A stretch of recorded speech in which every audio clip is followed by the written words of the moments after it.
Assalamualaikum warahmatullahi wabarakatuh. Waalaikumsalam warahmatullahi wabarakatuh. Alhamdulillahi rabbil alamin. Alhamdulillahilladzi arsala rasulahu bil huda wa dinil haqq liyudhhirahu 'ala ad-din kullih wa kafa billahi shahida. Ashhadu an la ilaha illallah wahdahu la syarika lah wa ashhadu anna Muhammadan abduhu wa rasuluh la nabiyya ba'da. Qala Allah ta'ala fil Qur'anil Aziz, a'udzu billahi minasy syaithanir rajim. Bismillahirrahmanirrahim. Inna Ibrahima lahalimun awwahum munib. Al-ayah sadaqallahul azim.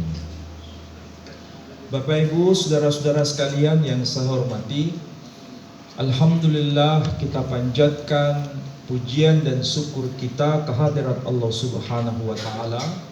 Pada waktu ba'da salat Isya ini kita bisa bersama-sama datang di majelis ta'lim yang penuh berkah ini. Amin. Semoga Allah memaafkan semua kesalahan kita. Amin. Mengganjar langkah kaki kita dari rumah menuju tempat ini. Amin. Semoga kita semua mendapatkan kebaikan, insyaallah. Bapak Ibu sekalian yang saya hormati, kalau kita berbicara mengenai Al-Quranul Karim sebagai kitab suci yang paripurna, sebagai kitab suci yang paling akhir, memiliki pesan yang sangat penting untuk kita cermati. Karena di dalam Quran itu bukan hanya bersifat teori, tapi juga bersifat praktek. Kalau kita kenal dalam dunia kita sekarang, ada teori, ada praktek. Kalau hanya sekedar teori, kita hanya mendapatkan pesan yang abstrak. Tapi kalau ada praktek, ada contoh konkretnya, itu ada semacam visualisasi yang langsung dapat kita dapatkan pesan itu secara sempurna.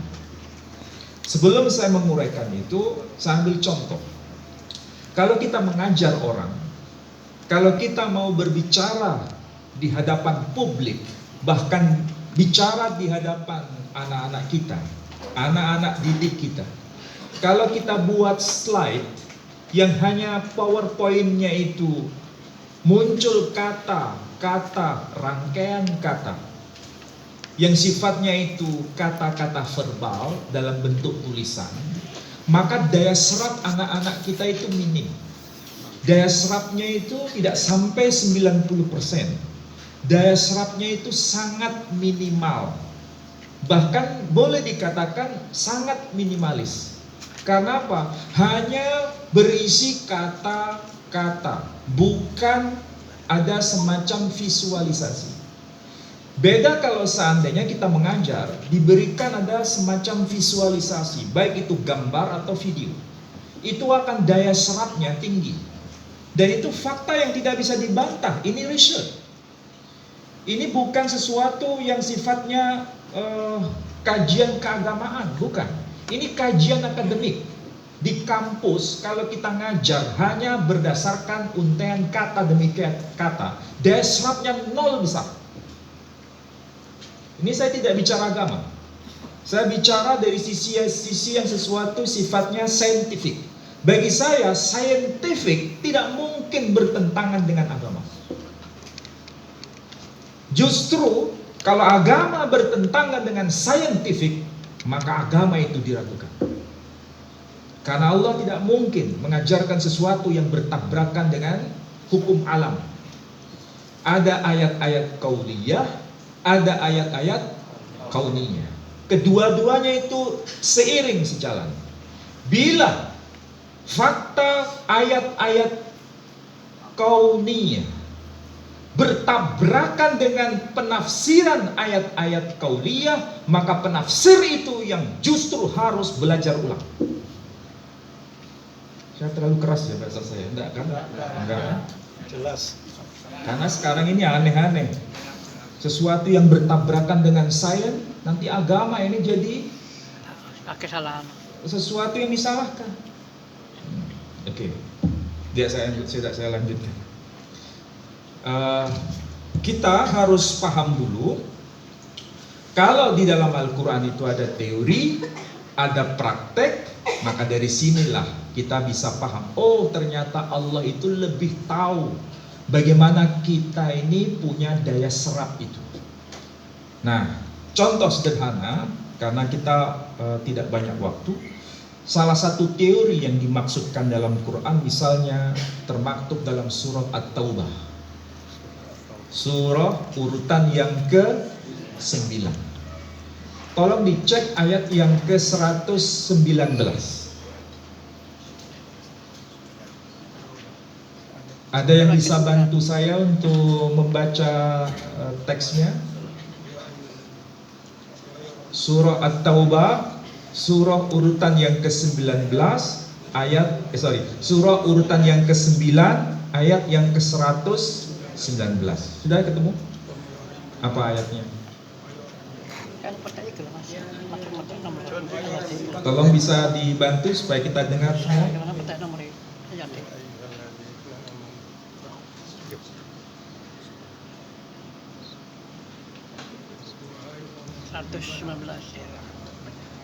Oke. Ya, Arabnya langsung ya. boleh, kemudian terjemahkan. Ya ayyuhalladzina amanu taqullaha wa kunu ma'as shadiqin. Wahai orang-orang yang beriman, bertakwalah kepada Allah dan bersamalah kamu dengan orang-orang yang benar. Coba ulangi bahasa Arabnya pelan-pelan, coba perhatikan. Ya ayyuhalladzina amanu ittaqullaha wa kunu ma'as shadiqin. Perhatikan itu ayat. Ini sesuatu pelajaran berharga yang termaktub dalam Quran, supaya kita perhatikan itu semua. Dikatakan ya ayyuhalladzina amanu, wahai orang-orang yang beriman. Pertanyaannya, sudahkah kita berhak menyandang istilah sebutan orang yang beriman? Orang yang beriman itu bisa menjaga amanah. Orang yang beriman itu sanggup mengemban amanah. Amanah ini maknanya luas, bukan sempit. Semua yang Allah berikan dalam bentuk hukum-hukumnya itu adalah amanah yang dititipkan kepada kita. Dipanggil sebagai sebutan khusus. Dalam Quran itu sebutan ada dua. Kadang disebut ya ayyuhan nas, kadang disebut ya ayyuhalladzina amanu. Ini sebutan yang sangat spesial, bukan sebutan umum. Kalau kita merasa sebagai orang yang beriman, seharusnya kita mulai mengaca diri kita ini siapa. Ya ayyuhalladzina amanu, wahai orang-orang yang beriman, ittaqullah, bertakwalah kepada Allah. Secara harfiah takwa, ya, ini sebagaimana penjelasan menurut sahabat Nabi sebagai khalifah yang kedua, itu arti harfiahnya hati-hati. Takut kepada Allah, tapi bukan takut menghindar, tapi justru takut semakin mendekat. Ittaqullah. Kemudian wa kunu ma'as shadiqin. Ini sesuatu yang sifatnya bukan personal. Ini sesuatu yang sifatnya berjamaah. Ini sesuatu yang sifatnya bersama-sama, bukan individual. Wa kunu ma'as-shadiqin. Kalau secara bahasa awam bisa diterjemahkan, dan bergabunglah kalian bersama orang-orang yang bertindak benar. Jadi, sudahkah kita ini mau mengikrarkan diri, memposisikan diri kita ini bergabung dengan mereka yang melakukan tindakan yang benar?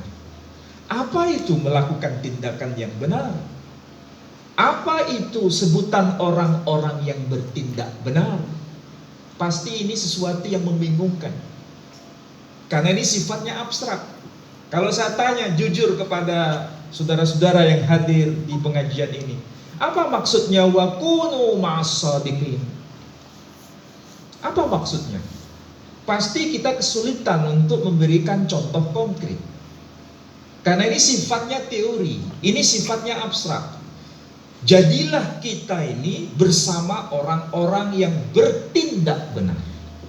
Nah, salah satu pelajaran penting dalam Quran, selain ada teori, dan ayat ini merupakan bagian dari teori, ada bukti konkretnya. Bagaimana cara melaksanakan sebagai bukti itu tindakan yang benar. Contohnya apa? Contohnya itu ada dua. Ada contoh yang tidak boleh dicontoh, ada contoh yang harus dicontoh, dan itu selalu berada pada zaman yang sama. Jangan terlalu tegang ya. Saya ambil contoh tadi untuk mengambil salah satu sampel berkaitan dengan tokoh yang tadi saya kutip dalam tausiah awal tadi.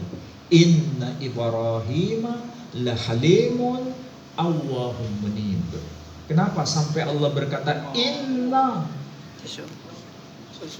Sesungguhnya. Siapa yang telah berkata demikian serius ini? Bukan orang lain, Allah. bukan makhluk, tapi Khalik sendiri berkata, karena dia berhak untuk dijadikan contoh.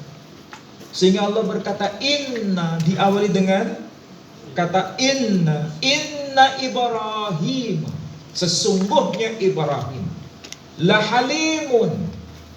Kalau secara harfiah diterjemahkan, memiliki akhlak yang sangat penyantun. Saya tidak meneruskan ini, karena saya hanya fokus pada satu kata ini. Karena kalau saya bahas semua, nanti nggak pulang-pulang, nggak selesai. Kita fokus pada pembuktian. Ini kan pernyataan Allah Subhanahu wa Ta'ala. Kalau Allah berkata sesuatu, pasti Allah siap untuk diuji.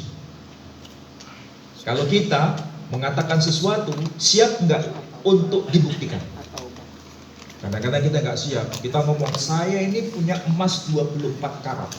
Ketika mau saya uji emasmu 24 karat, kadang-kadang kita mikir dulu, iya kalau enggak, iya kan? Tapi Allah enggak. Kalau Allah sudah berkata inna, berarti dia siap untuk berada dalam persidangan. Kalau bahasa kita ini. Jadi Allah siap untuk diuji, untuk membuktikan pernyataan itu. Dan memang betul dalam Al-Quran itu Ibrahim alaihissalam dicantumkan bagaimana tindakan yang benar yang beliau lakukan. Salah satu sampelnya apa? Lihat dalam surah yang disebut surah Hud, surah urutan yang ke-11. Lihat ayat yang ke-69.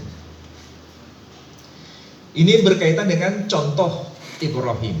Di saat yang sama ada contoh yang tidak bisa dicontoh. Siapa itu? Namrud. Tapi kita fokus pada tokoh yang bernama Ibrahim. Perhatikan di situ. Lagi-lagi Allah berkata dengan kalimat yang sangat serius, dengan kalimat yang sangat serius. Kata yang digunakan sangat serius. Apa itu? Walaqad ja'at rusuluna Ibrahim bil busra. Dan sungguh telah datang rusuluna, para utusan kami, kepada Ibrahim bil busyra, membawa satu kabar sukacita. Nah, pertanyaannya begini, sebelum saya ulas, saya ingin tanya, nama beliau itu di dalam Al-Quran sebetulnya yang tepat itu Ibrahim atau Abraham? Ibrahim. Hah? Ibrahim. Ibrahim. Kalau ada penyebutan nama Abraham itu menyimpang atau benar? Sama. Menyimpang. Oke. Nggak apa-apa. Ya, itu kan kita Pendapat. coba untuk belajar bersama. Pendapat. Kalau misalnya ada orang yang membaca begini, misalnya ini dibaca demikian, Bismillahirrahmanirrahim. Wa idh yarfa'u Ibrahimul qawa'ida minal baiti wa Ismail Rabbana taqabbal minna innaka antas samiul alim. Kira-kira yang baca itu salah atau benar? Betul. Hmm? Betul. Salah. Yang mengatakan benar siapa? Oh, yang mengatakan benar berarti gak sinau berarti. Yang mengatakan benar siapa? Yang mengatakan salah siapa? Lo nggak berani sebenarnya. Alasannya apa? Karena ayat ya, ayat. Nah, disinilah kita mulai belajar bersama ya. Makanya kalau kita tidak tahu, lebih baik uskut. Jangan sok tahu. Sebab kalau kita tidak tahu, merasa tahu, hati-hati. Itu menyesatkan orang lain. Lebih baik kalau tidak tahu, uskut. Diam. Sampai datang hujjah yang kuat. Ternyata kalau kita baca wa idh yarfa'u Ibrahimul qawa'ida minal baiti wa Ismail ila akhirih ayat. Kita baca Ibrahim itu benar, itu Quran. Karena kita tahu qiraah itu ada 10 qiraah. 10 mushaf sekarang sudah diterbitkan oleh Al-Azhar Mesir. 10 mushaf. Dan saya punya semua 10 mushaf. Jadi kalau mau baca qiraah Warash ada mushaf sendiri. Mau baca qiraah Hafiz ada mushaf sendiri. Mau bacaan Ibnu Katsir ada mushaf sendiri. Bukan berarti itu mushafnya beda-beda, enggak. Itu mushaf Utsmani tetapi dalam 10 dialek atau 7 dialek cara baca. Maka kalau kita ambil contoh waktu saya di Maroko, itu kalau baca Quran begini misalnya. Bismillahirrahmanirrahim. Wadduha wal-laili idza saja ma wadda'aka rabbuka wa ma qala walal-akhiratu khairul laka minal ula. Tapi ini bacaan salah atau benar? Benar. Kalau saya kan udah ngomong di Maroko. Ya benar. Ini bacaan Imam Warish. Tapi kalau Hafiz yang biasa kita baca itu. Jadi boleh dibaca dalam sholat itu. Ada jamaah yang sabina, imamnya itu hafal beberapa qiraah. Jadi kalau masjidnya itu Masjid Al-Ikhlas, ada di Delta Sari. Jadi sebelum mimpin sholat, beliau selalu menghadap jamaah. Para jamaah saya nanti sholat akan baca Al-Quran biriwayah Warsh. Jadi jamaah paham, oh nanti imamnya baca Warsh. Nanti isya begitu, jamaah nanti saya baca Quran biriwayah Syu'bah. Nah, begitu. Supaya apa? Orang itu paham bahwa Quran itu luas. Termasuk penyebutan nama Ibrahim tadi. Itu bacaan Imam Hisham. Bukan berarti diciptakan oleh Imam Hisham, bukan. Ini riwayat melalui Imam Hisham yang dulu diajarkan dari Nabi SAW.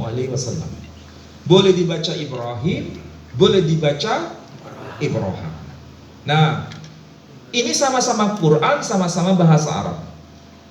Nama ini nanti ketemu dalam versi bahasa Ibrani yang diturunkan kepada para nabi sebelumnya. Namanya bukan disebut Ibrahim, bukan disebut Ibrahim, tapi muncul nama Abraham. Maka dalam Quran terjemahan bahasa Ibrani, saya garis bawahi, Quran terjemahan bahasa Ibrani, terbitan Yordan, terbitan Palestina, terbitan Saudi, tidak muncul nama Ibrahim di situ, tapi muncul nama Abraham. Karena apa? Karena terjemahan bahasa Ibrani. Dalam bahasa Ibrani munculnya nama Abraham. Pertanyaannya, beranikah kita nanti kalau punya anak, punya cucu, punya cicit dikasih nama Ibrahim? Berani nggak? Nggak berani. Nggak berani. Kayaknya nggak berani. Padahal itu Quran. Iya kan? Mau nama Ibrahim itu Quran. Mau nama Ibrahim itu Quran. Ketemunya dengan Abraham ya Ibrahim ini. Jadi kalau ada orang berkata Ibrahim dan Abraham itu sosok yang berbeda, ini orang ngopinya kurang kental. Kalau ada yang berkata Ibrahim dan Abraham ini sosok yang berbeda, mau dia pendeta, mau dia kiai, mau dia itu ustadz, jalannya kurang jauh. Kurang rekreasi. Hah? Kurang piknik. Ya, kurang traveling. Sehingga dia tidak paham hal kayak begini ini. Dari sinilah kita bisa tahu, oh berarti tidak mungkin antara Ibrahim, Abraham merujuk pada sosok yang berbeda. Pasti sama. Itulah sebabnya rahasianya kenapa Allah berkata walaqad. Pakai kata laqad, sungguh. Karena Allah siap untuk diuji. Berdasarkan apa? Baik itu dokumen Quran maupun dokumen sebelum Quran. Benarkah tokoh ini tercatat dalam dokumen sebelum Quran? Ya. Namanya siapa? Abraham. Dan dalam Quran ini walaqad ja'ad rusuluna, dan sungguh telah datang para utusan kami. Siapa yang dimaksud dengan para utusan kami? Redaksi Quran pakai rusuluna. Kenapa? Kok tidak pakai kata malaikat? Bukankah para utusan ini yang dimaksud adalah para malaikat? Kita pun semua paham, betul enggak? Iya atau tidak? Iya kan? Iya. Ya memang begitu. Para mufassir, generasi salaf terdahulu sampai generasi kita sekarang semua satu suara. Tidak ada yang beda pendapat bahwa yang datang kepada Nabi Ibrahim pada masa itu adalah para malaikat. Tapi masalahnya, kenapa Quran menggunakan redaksi rusuluna? Dan ini ada kitab tafsir yang judulnya adalah Tafsir Al-Basir. Tulisan dari Al-Imam Abdul Hasan Ali ibn Ahmad ibn Muhammad Al-Wahidi. Beliau wafat tahun 468 Hijri. 468 Hijri. Ini juz yang Al-Hadi Asyar, juz yang ke-11. Kita sekarang sudah masuk berapa Hijriah? 1447 Hijri. Berarti kita ini masuk abad ke-15. Ini beliau wafat abad ke-5. Abad ke-5. Antara abad ke-5 dengan abad ke-15 jaraknya berapa abad? Berarti berapa tahun? 1000 tahun jaraknya. Berarti nanti kita bisa konfirmasi dokumen abad-abad awal, maksudnya lebih dekat dengan masa kenabian, dengan sampai zaman kita. Tidak ada satupun kitab tafsir yang menjelaskan bahwa yang dimaksud rusuluna itu bukan malaikat. Berarti ini semua sepakat tidak? Sepakat. Nah, tapi rahasianya, apa yang dijelaskan oleh Al-Imam Al-Wahidi ini? Beliau berkata, wal muradu bir rusuli hahuna al malaikah. Qala Ibnu Abbas hum Jibril wa Mikail wa Israfil. Kalau disebut demikian berarti apa maksudnya? Malaikat. Hah? Malaikat. Ayat ini menggunakan redaksi rusuluna sebagaimana yang disampaikan oleh beliau. Tetapi maksudnya kata rusuluna itu merujuk pada makna al-malaika, para malaikat.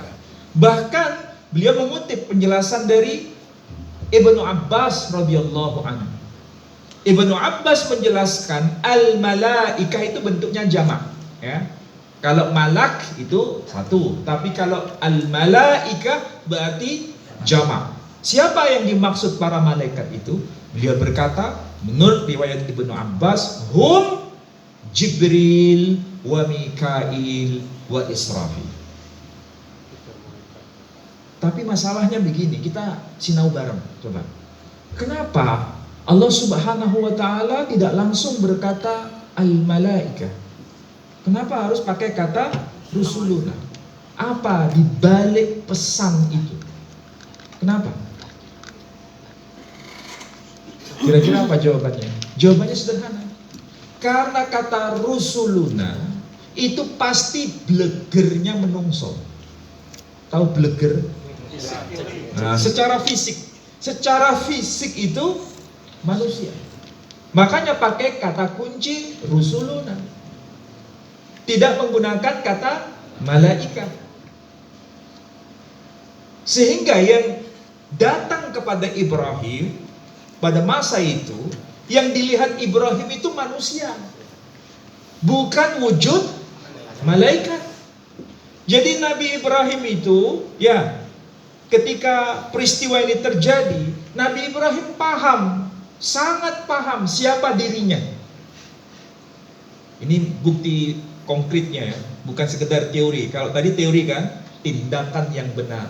Bagaimana contoh tindakan yang benar? Ini lihat Ibrahim. Ibrahim itu sadar dirinya itu siapa. Dirinya tahu dirinya seorang nabi. Ibrahim juga sadar, sesadar-sadarnya dirinya itu rasul. Ibrahim juga sadar dirinya itu adalah salah satu di antara ulul azmi. Berarti kalau ini saya ibaratkan dalam dunia militer, terutama dalam kepolisian, Ibrahim itu pangkatnya bukan brigjen, pangkatnya juga bukan irjen, pangkatnya juga bukan komjen, tapi pangkatnya jenderal itu sendiri. Tahu panjenengan bedanya antara brigjen, irjen, komjen? Tahu bedanya? Kalau brigjen itu SD, kalau irjen itu SMP, kalau komjen itu SMA, tapi kalau jenderal itu kuliahan. Tahu bedanya? S1. Tahu bedanya ya? Jadi kalau begitu, Nabi Ibrahim itu tahu dirinya nabi, dirinya rasul, dirinya ulul azmi. Dia punya jabatan rangkap, dia punya posisi status tinggi atau status rendah? Tinggi. Tapi perhatikan akhlak Ibrahim. Dia menerima tamu itu, yang dia lihat bukan casingnya, yang dia lihat bukan statusnya, yang dia lihat bukan jabatannya, tapi yang dia lihat dia manusia, dirinya manusia. Dia tidak melihat status itu. Walaupun dia tahu statusnya dia tinggi, dia tidak bertanya statusmu apa. Dia tidak bertanya jabatanmu apa. Dia tidak bertanya namamu siapa. Tapi dia hanya menerima apa adanya. Dia hamba Allah, dirinya sama, hamba Allah. Perhatikan di ayat yang bagian akhir itu, dia datang dengan membawa apa? Bi'ijlin hanid. Apa itu? Bi'ijlin, ijil itu apa? Ijil itu kalau bahasa Indonesia anak sapi. Dia datang, dia dengan sembelihan ya yang terbaik, dia bergegas-gegas itu menyembelih ternak terbaik yang dia punya. Kemudian dia suguhkan kepada tamu yang datang itu, ya. Kemudian disuruh makan. Yang disuguhkan apa? Ijil, bukan bakarah. Redaksi Quran tidak menggunakan kata bakarah. Bakarah itu apa? Sapi. Tapi Quran menggunakan kata ijil. Sapi kecil. Bukan sapi kecil. Lebih tepat kalau bahasa Jawa itu disebut petir. Anak sapi. Oke, ya. Lihat itu kalau Quran terjemahan bahasa Jawa, itu menggunakan kata pedet. Pertanyaannya, saya ambil contoh sederhana karena saya tahu di sini ada S4, S5, S6. Saya pakai ilustrasi sederhana begini, ya. Kalau kita mau makan sate, kalau boleh memilih, ya, kalau boleh memilih, saya pun juga sama bisa memilih.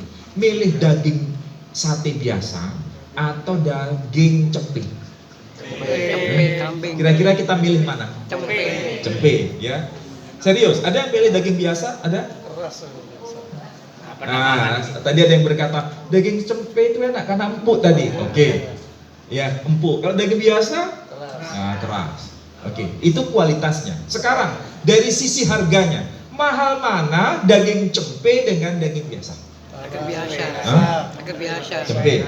Nah, perhatikan sekarang, kita rujuk kepada Quran tadi. Yang disuguhkan Ibrahim itu bukan bakara, tapi ijl. Berarti yang dipersembahkan oleh Ibrahim, ya, itu sesuatu yang biasa atau yang di luar kebiasaan. Terbaik, yang terbaik. Perhatikan tuh Ibrahim.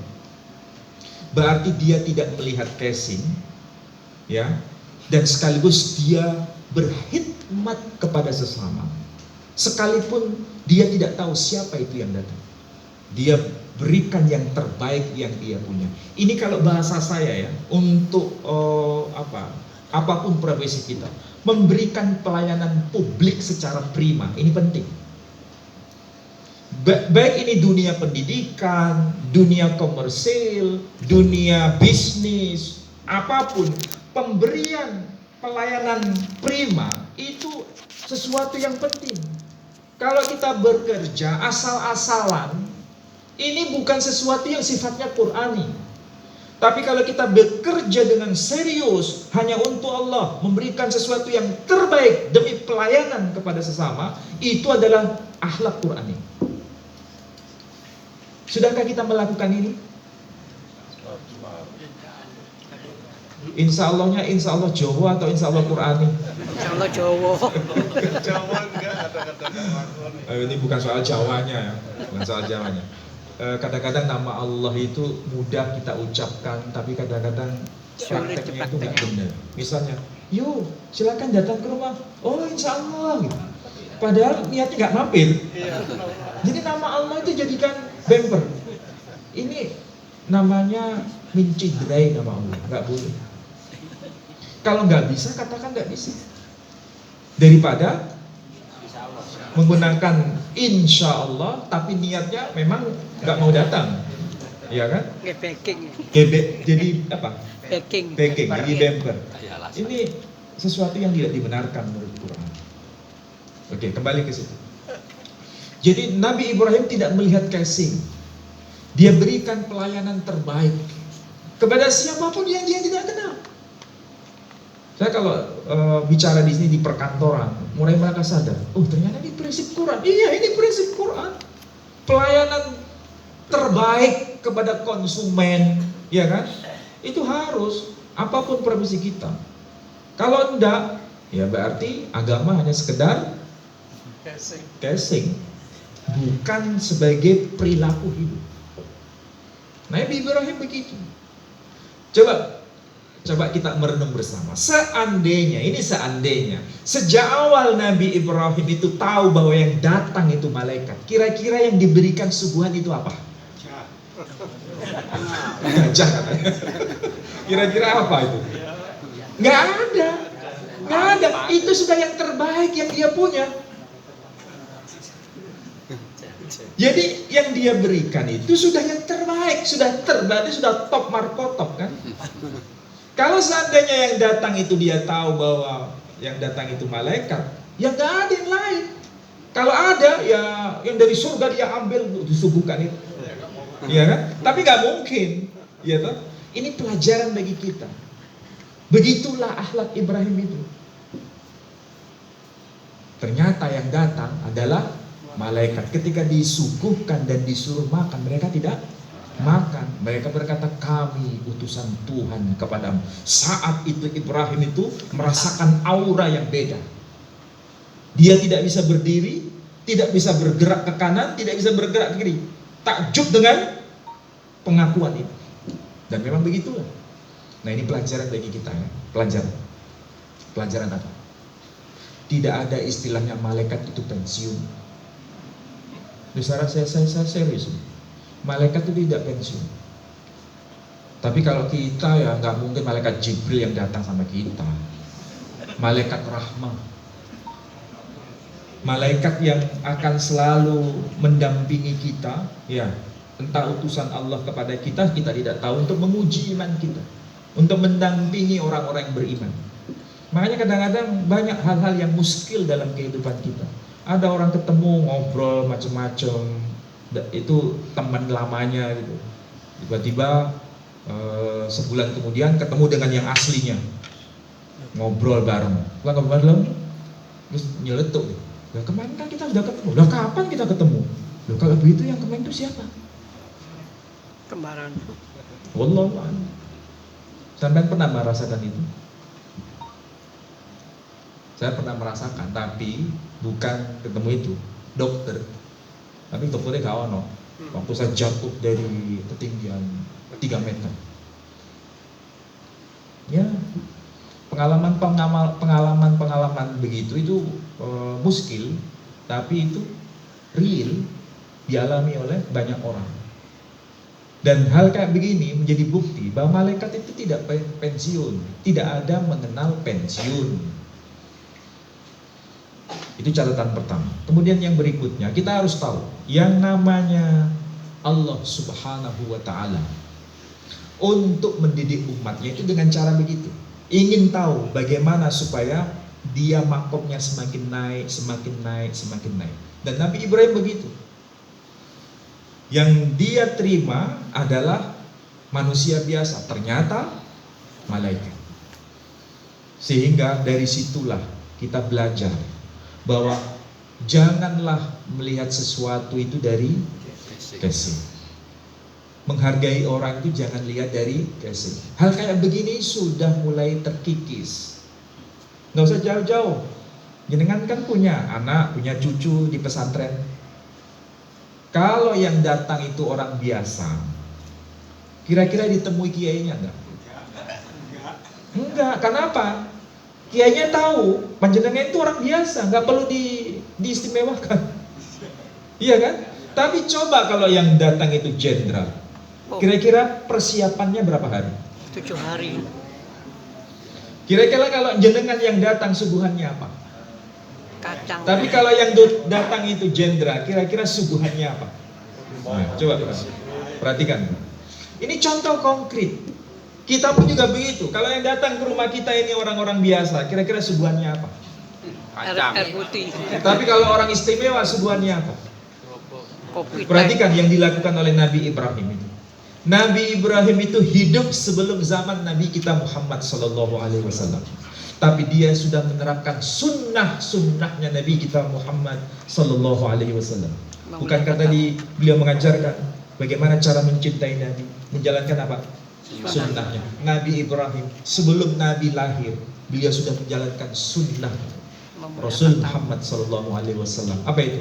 Man kana yu'minu billahi wal yawmil akhir falyukrim dhaifah. Man kana yu'minu billahi fal yawmil akhir falyukrim jar. Barang siapa yang beriman kepada Allah dan hari akhir, muliakan tamumu. Barang siapa yang beriman kepada Allah dan hari akhir, muliakan tetanggamu. Jangan sampai kita mempersempit makna hadis ini. Oh berarti yang kita muliakan ya tamu yang muslim saja, yang nggak muslim gak usah dihormati. Bukan begitu. Senyampang dia manusia, apapun dia, senyampang dia manusia, hormati dia. Bukan masalah agamanya. Jangan kemudian disebutkan ini ustadznya ini berarti liberal. Nggak, saya justru berseberangan dengan liberal. Tapi ini hadis jangan dimanipulasi. Hadis ini sifatnya umum. Siapapun tamu itu, bukan tamu yang muslim, bukan setetangga yang muslim, siapapun dia. Inilah akhlaknya Nabi Sallallahu Alaihi Wasallam. Dan inilah yang dipraktekkan oleh kakek buyutnya. Padahal antara Nabi kita Muhammad Sallallahu Alaihi Wasallam dengan Nabi Ibrahim itu berapa generasi? Nabi Muhammad bin Abdullah bin Abdul Muttalib bin Hashim bin Abdi Manaf bin Qusay bin Kilab bin Murrah bin Ka'ab bin Lu'ay bin Ghalib ibn Fikhr alias Quraisy. Sudah berapa tadi? Apa nggak ngitung tadi? Berapa? 15. Muhammad bin Abdullah bin Abdul Muttalib bin Hashim bin Abdi Manaf bin Qusay bin Kilab bin Murrah bin Ka'ab bin Lu'ay bin Ghalib ibn Fikhr alias Quraisy, bin Malik bin Nadr bin Kinanah bin Khuzaimah bin Mudrikah bin Ilyas bin Mudar bin Nizar bin Ma'ad bin Adnan bin Udad bin Zaid bin Yaktir bin Yakdum bin Hamasa bin Nabat bin Khaydar bin Ismail bin Ibrahim.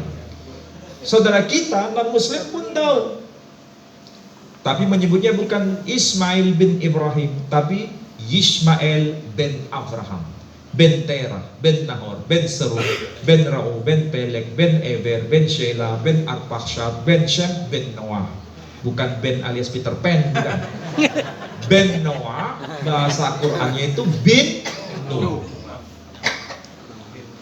Berapa generasi ini?